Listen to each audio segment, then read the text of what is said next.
you are our Daisy Nurse Leader Award winner. I like all my readers on. Congratulations, Trish. Congratulations, Patricia. Would you like to know why? Yes. All right, Kristen. What do you do every day? Tricia's role is to advocate for our patients and families here at J&E.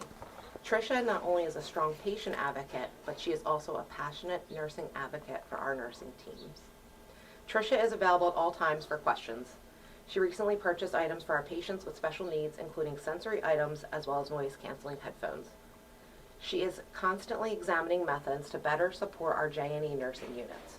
She has recently created a program to provide support to our Tarsdale Emergency Department. She is creative, innovative, and compassionate, and much deserving of this award. Did you bring me that? Yes. Congratulations. Thank you. So, Tricia, you just won the Daisy Award. Were you surprised? Yes, you got me good. That makes me happy. Yeah.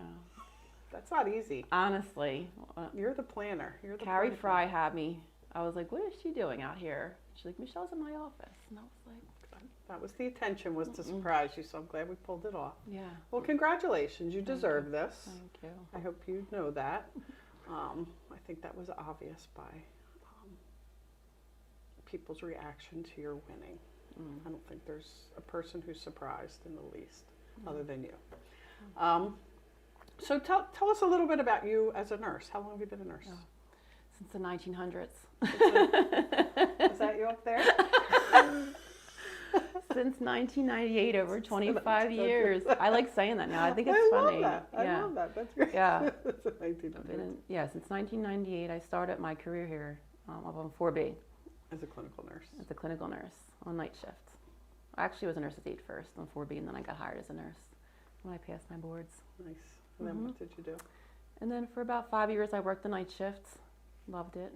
And then someone said, hey, could you work in the ICU? Want to try the ICU? And I was like, me? I was like, I don't know if I could do that.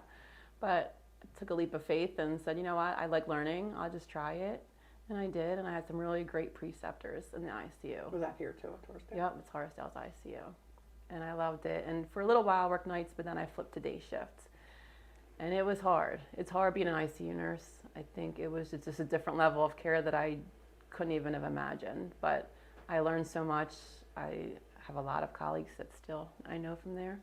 And I love, a lot of times you can't always educate the patients, so that's where the families start. I start like feeling how important it is to educate families too. So I think that's where I started loving the whole family patient, understanding how it's all one. How did you make the leap from clinical nurse to your next position? What did you do? So I'm someone If you can remember, I know it was way back was in the long. 1900s, so it's a long time ago. It was. I'm a person that I've learned that you're never going to always be tapped. Sometimes you have to open your own doors. So I walked in the nursing education office one day because I wanted to see if I could even stand up and be a teacher or educate, because I love precepting. I love helping nurses because I know how insecure I was as a new nurse. I didn't pass my boards the first time. That's part of my story. Like, I never thought I was smart enough to do what I was doing. So I always had to go, like, open my own door. And they're like, yeah, you can teach ventricular dysrhythmias in the critical care. I'm like, okay, let's do that. And that's what I started doing that. I'm like, I love this.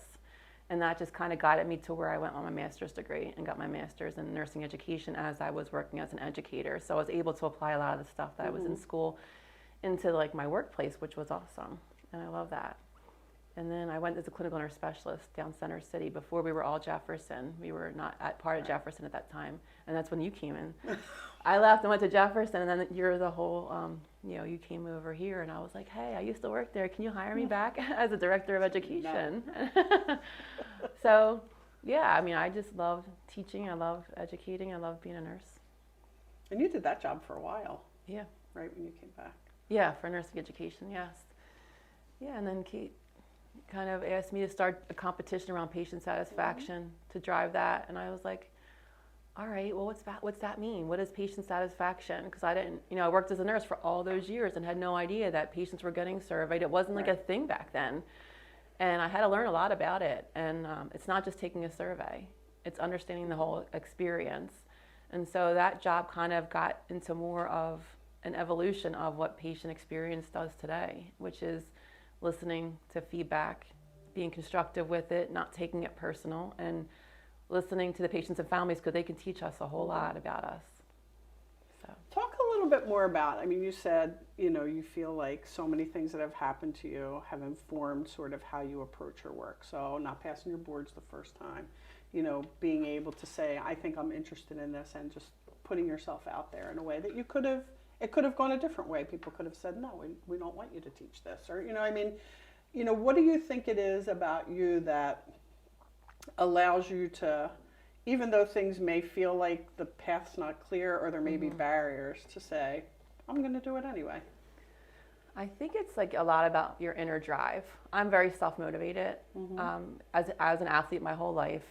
During my college career, you know, I had a couple injuries that held me back, and I always had to fight harder to come back after like 2 ACL injuries, a year apart from each other. That was a struggle for me, thinking I would ever even be able to come back, and I did, because I had a lot of support people. And I think my support being my family, my husband, my kids, and you know, when I was in college, I had twins when I was a junior, and you know, it was so nice having Haley here today. And Miss Kev, you know, shout out to my son, but you know, my daughter, having her work in healthcare is so meaningful to me, and I always wanted to be someone that they would look up to.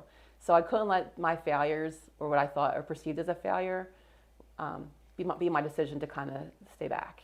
And so just challenging myself. How do you push yourself to do that? Like, what is it that, what are you thinking when you say, oh boy, like this isn't for me, or I'm not for this, or I'm not good enough, smart enough, whatever you're thinking. Like, how do you push past that? I almost just have to prove it to myself. Like, I just have to, like, I can't let that win, because I watch a lot of motivational videos, and if you let negativity fuel you, like, that's what's going to drive you, and you don't want to be driven by negativity. You want to be fueled by positivity and positive feedback and positive insights, and knowing that everyone has blind spots, that there's some things about you that some people will see in you that you may not see in yourself, good and bad. And I need to hear what the blind spots are so I can get better at it. And, you know, for me, being certified in what I do is important to me. It was never about the dollar amount that came with it, because a lot of the times it didn't equal to more dollars. It just equaled to me being confident, knowing I can stand up in front of somebody and speak my message.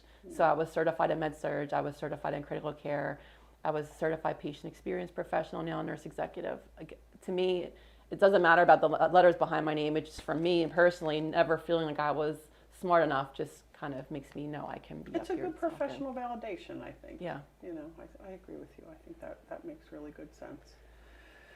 So in this current climate that we live, right? I mean, I think all the world's difficult now, and you know, healthcare is difficult, and you know, there's so many changes that are coming fast and furious. But the work doesn't change, right? I mean, the work of caring for people who are sick is what we do at all levels. So what advice would you give from your perspective, and all the things you just talked about in terms of what's sort of driven you and continues to drive you, on how to kind of come to work every day and be present in what's important, which is exactly what you said. It's taking care of people and supporting their families as you do that. Like, what would you, like, if you could tell people a couple of things to stay focused on that and not get caught up in other distractions or noise? Yeah, I think what's important is not being afraid of taking on the challenge. The challenge of the day could be short staffing. The challenge of the day could be a difficult patient. The challenge of the day could be someone's getting on my nerves. And what you do with that challenge. You either push harder and work as a team to make you be successful at the end of your day, or not. And I think that not making excuses of why you can't do that challenge, because I could have made a lot of excuses through my life of why I wasn't going to get a master's degree ever, or where I was never ever going to be a true leader and feeling like I could be a manager or a director. And how do you lead an organization when patient experience climate is a little bit tough right now because of post-COVID and whatever? It's like you have to rise above that. And to hold me accountable, I think I hold myself accountable. I want others to hold me accountable too, because that's actually taking ownership of something. And I think I always try to take ownership of whatever I'm trying to lead.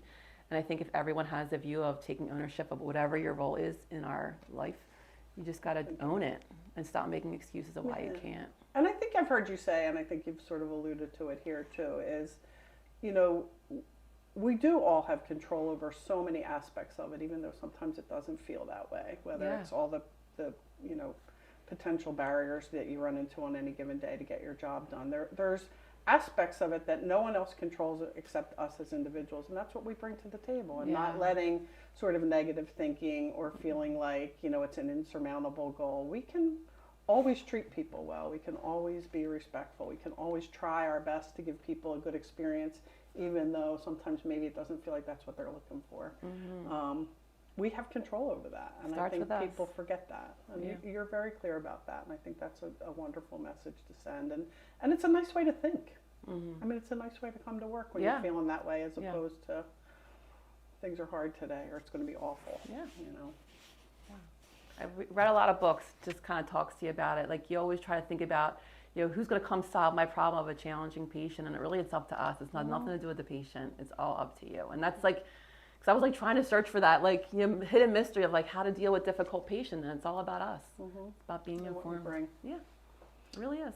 Well, thank you. I mean, I think you're a great example of, you know, really being able to lead through difficult times, whether they're personal or, you know, internal or external, and really bringing your best every day. And then when you do bring your best, you know, it can pay off certainly for the people around you, but also for you. Yeah. And I think that's a really great message, and I think you live it every day, and obviously that's why you deserve this. Well, thank you. So congratulations. Very honored. Thank you. Well deserved. Thank you. Congratulations.